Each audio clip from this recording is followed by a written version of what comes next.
Hello बच्चों, कैसे हैं आप सभी। आशा करता हूँ आप बहुत अच्छे होंगे। तो बच्चों, एसएससी जीडी के टोटल फॉर्म कितने फिलअप हुए हैं उसके बारे में बात कर लेते हैं। बहुत सारे बच्चों का मैसेज था, सर कितने फॉर्म फिलअप हुए हैं, क्या क्या चीज़ें इसमें हैं वो बताइएगा थोड़ा सा। तो बच्चों, यहाँ पे कंपटीशन के बारे में बात करूँगा मैं, क्योंकि बहुत सारे बच्चे बोल रहे थे सर कितने में ये कंपटीशन रह पाएगा। तो आपको पिछली जो वैकेंसी आई हैं उनके आधार पर बताने की कोशिश करूंगा मैं, जिससे आपकी ये सारी चीज़ें समझ में आ जाएं। सबसे पहले आरटीआई का रिप्लाई देख लेते हैं बच्चों। यहाँ पे कैटेगरी वाइज पूछा गया था कि कैटेगरी वाइज और स्टेट वाइज हमें जो है ये डाटा बताई जाए, लेकिन उन्होंने इसमें चीज़ में मना कर दिया है कि कैटेगरी वाइज और स्टेट वाइज हम ये चीज़ नहीं बता पाएंगे।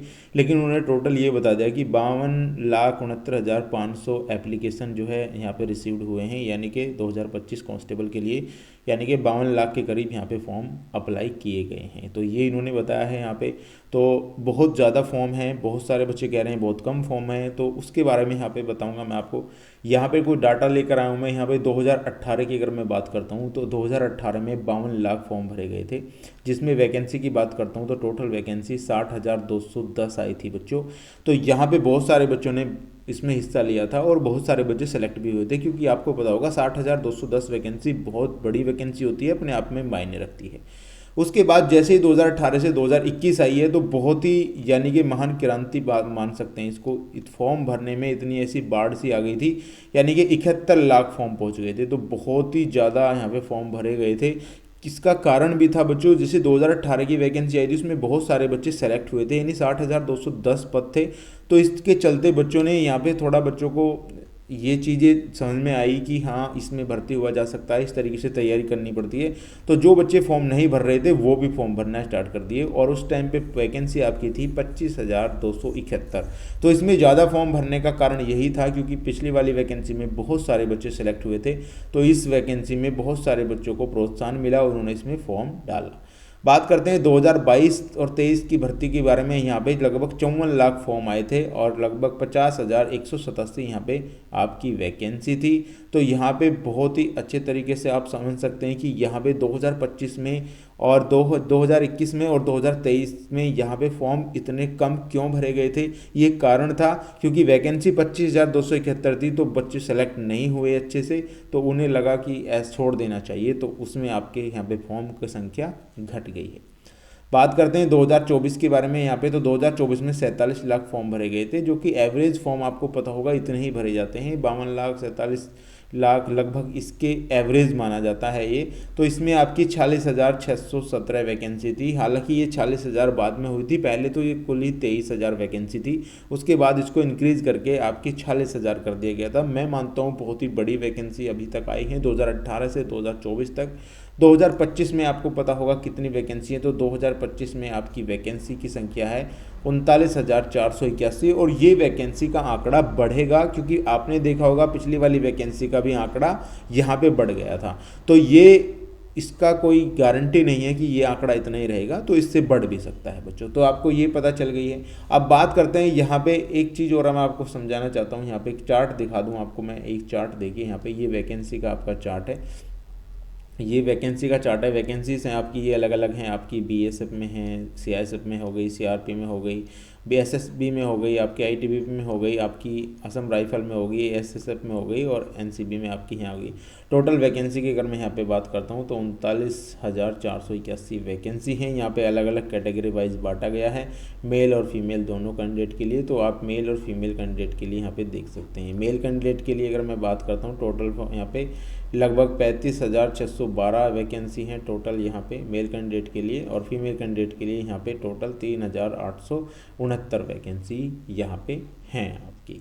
तो यहाँ पे अगर आपको मैं एक चीज़ यहाँ पे दिखाऊं, सीआरपी में इतनी कम वैकेंसी नहीं हो सकती। तो सीआरपी में मेरे हिसाब से इसमें वैकेंसी इंक्रीज होंगी, एसएसबी में भी इंक्रीज होंगी। तो इसमें वैकेंसी आपकी इंक्रीज होने की संभावना पूरी पूरी है। और एसएसएफ में 35 वैकेंसी है, मैं मानता हूँ बहुत ही अच्छी तरीके से, बहुत ही अच्छी वैकेंसी हैं, बहुत ही ज़्यादा वैकेंसी हैं। जो बच्चे बोल रहे हैं सर बहुत कम वैकेंसी है, तो बच्चों बहुत वैकेंसी है। 35 वैकेंसी अगर एसएसएफ में आप चाहिए तो मेरे हिसाब से तो सफिशिएंट है, बहुत ही अच्छी वैकेंसी है, कोई दिक्कत इसमें नहीं होने वाली है। अब बहुत सारे बच्चे मुझे बोल रहे थे सर इसमें थोड़ा बताइएगा कि इसमें कंपटीशन क्या रहने वाला है। तो बच्चों आपको पता होगा यहाँ पे कितने फॉर्म है हमारे, 52 लाख के करीब फॉर्म है, 52,69,500 फॉर्म है। अब 52 लाख की मैं यहाँ पे आपको बता दूँ कि कितना कंपटीशन रहने वाला है। बच्चों इन्होंने क्या बताया है, इन्होंने बताया है कि सर 52 लाख हमारे पास जो है फॉर्म है, फॉर्म यानी कि हमारा रजिस्ट्रेशन किया गया है, ये ऑलरेडी ये बता चुके हैं कि एप्लीकेशन हमारे पास इतने हैं। अब इन एप्लीकेशन में आपको मैं यहाँ पे एक चीज़ समझाना चाहता हूँ कि इन एप्लीकेशन में लगभग 25 लाख और 27 लाख मान सकते हैं। यहाँ पे 25 लाख और 27 लाख मान सकते हैं, यहाँ पे अलग अलग मान सकते हैं। तो ये 25 लाख मैं आपको बता दूं, मैं इस 25 लाख में ऐसे बच्चे भी होंगे जिन्होंने रजिस्ट्रेशन किया है, जिनकी फ़ीस नहीं जमा हुई है लेकिन रजिस्ट्रेशन हो गया। इन्होंने रजिस्ट्रेशन बताया है कि लगभग 52 लाख के करीब यहाँ पे रजिस्ट्रेशन हुआ है।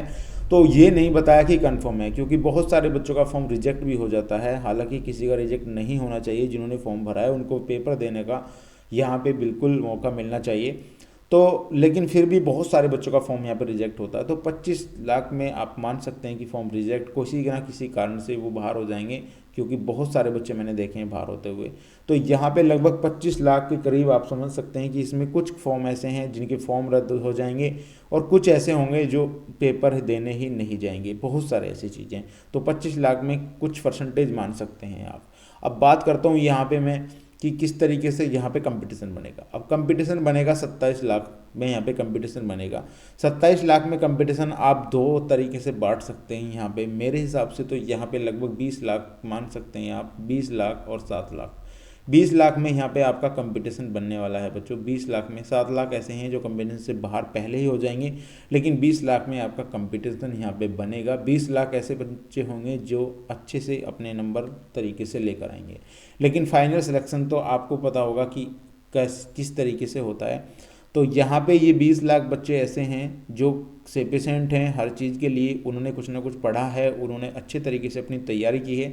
यहाँ पे आपका जो है कंपटीशन है और इस कंपटीशन को आपको पार करना है। अब इतना ज़्यादा कंपटीशन है, 20 लाख के करीब, आप समझ सकते हैं कि कितना ज़्यादा कंपटीशन होगा, जबकि 39,000 ही वैकेंसी हैं। तो यहाँ से बच्चों को चुनना बहुत ही आसान नहीं होगा, लेकिन अगर आपकी तैयारी अच्छी है तो आप बहुत अच्छे से इसमें सेलेक्ट हो जाएंगे। तो मैं आपसे यही करूँगा सजेस्ट कि अपनी अगर तैयारी आपने बूस्ट नहीं की है तो अपनी तैयारी को बूस्ट कर दीजिएगा, क्योंकि बहुत सारे बच्चे मैंने देखा है अभी कमेंट कर रहे हैं सर हमें बुक की जो है प्रेफर कर दो, बुक हम कौन सी पढ़ें।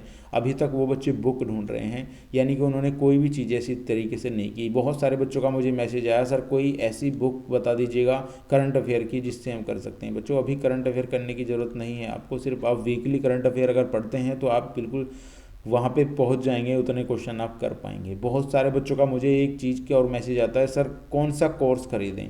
बच्चों मैं कोर्स के बारे में नहीं बता सकता, क्योंकि मैं कोर्स आपका ना तो बेचता हूँ ना ही मैं उसमें विश्वास रखता हूँ। मैं सिर्फ ऑफलाइन क्लास में विश्वास रखता हूँ। ऑफलाइन क्लास जो होती हैं उसमें बच्चा जो है झिझक निकल जाती है, अब वो सामने पूछ सकता है कि उसको क्या हुआ है। तो मैं ये चीज़ें यहाँ पे बिल्कुल प्रेफर करता हूँ कि अगर आपके पास कोई ऑफलाइन टीचर है तो आप उसको ज़्यादा प्रेफर करिएगा। हालांकि ऑनलाइन भी पढ़िएगा अगर आपको, लेकिन किसी ऐसे टीचर से ये पूछ लेना चाहिए आपको कि इसमें ये चीज़ क्या समझाई है क्या नहीं समझाई है। अगर आपके पास ऑफलाइन टीचर है एक, तो आप उसे ऑनलाइन तरीके से भी बहुत अच्छे से पढ़ सकते हैं। ऑफलाइन टीचर का यही फ़ायदा होता है क्योंकि बहुत सारे बच्चों का मुझे मैसेज आया सर हमें ये चीज़ समझ में नहीं आ रही है, तो वो उसको समझा दे। क्योंकि एक तरीका होता है, एक पर्टिकुलर तरीका होता है किसी भी चीज़ को समझने का, तो बच्चे की समझ में तभी आ पाएगी। तो बहुत सारे टीचर मैंने देखे हैं ऐसे जो ऑनलाइन पढ़ाते हैं, वो कहते हैं सिर्फ जितना हम पढ़ा रहे हैं उतना ही पढ़ना है, लेकिन बच्चे के माइंड में अगर वो चीज़ नहीं समझ में आ रही है तो वो उसको आगे नहीं पढ़ सकता, क्योंकि उसको प्रॉब्लम आनी स्टार्ट हो जाएंगी। जब वहाँ पे प्रॉब्लम आ रही है तो आगे भी प्रॉब्लम आएगी।